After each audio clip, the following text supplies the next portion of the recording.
All right. So now let's go to the rest of that game because there's another play we need to talk about. Well, and this is another example of officiating issues with the National Football League. If you're watching on TV, and the New Orleans Saints, clearly a fumble, clearly out. What? Cam Jordan clearly gone.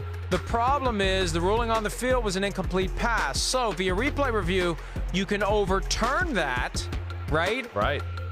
You can give the Saints possession because there was a clear recovery, but it is so clearly out. But you can't advance it.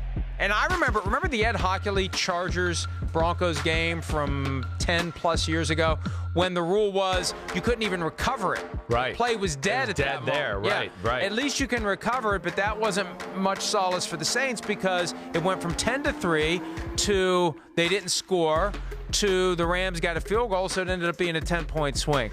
But that was a horrendous call.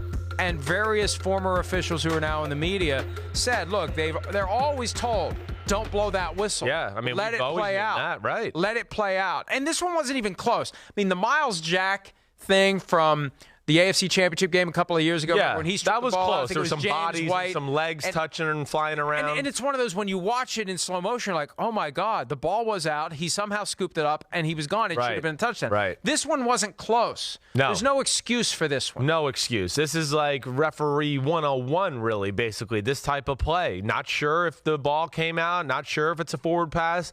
Let it roll. Don't blow the whistle. Don't call it incomplete.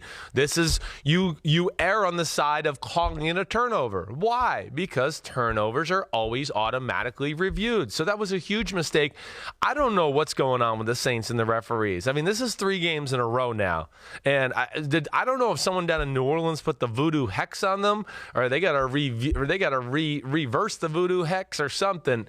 Yeah, I don't think the voodoo if it's someone from New Orleans who likes the Saints, whatever they did isn't working. Yes, right. I don't know. Yeah, that's what I mean. I don't know if they put voodoo on the Saints or they got to take it off. I don't know. But I feel for the Saints that they keep getting bitten by this bad referee bug here. And that was a huge turning point in the game because you mentioned it. Yeah, now that the Saints got the ball back, they went for it on a 4th and 1, didn't get it at midfield, and then subsequently the Rams got the ball and ended up kicking a field goal. The NFL may put a little voodoo on Sean Payton's wallet for his comments after the game. Let's hear from Coach Payton in response to what transpired on Sunday.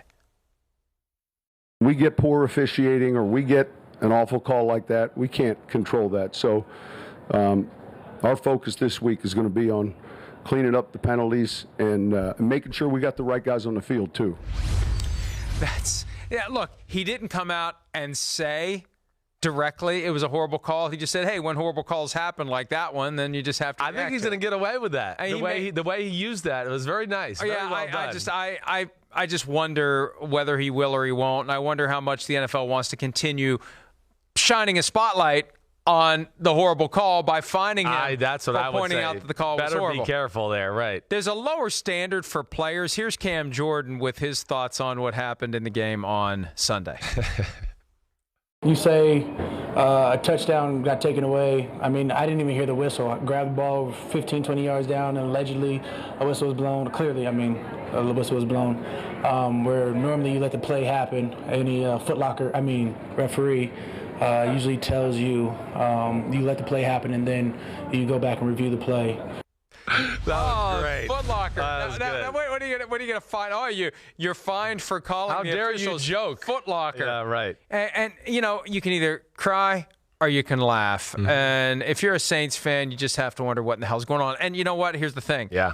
It's by far not your biggest problem. Your biggest problem is you may not have Drew Brees for an extended period of time. No doubt. So who cares about what? Because here's the thing. Even if it's 10-3 at that point, are they really going to win that game? No, maybe not. You're right. They probably would have needed another type of defensive play to win the football game or something, but it certainly changed the total outlook of the game. Hi, I'm Mike Tirico, and thanks for watching. Make sure to hit subscribe for the latest news and highlights from NBC Sports.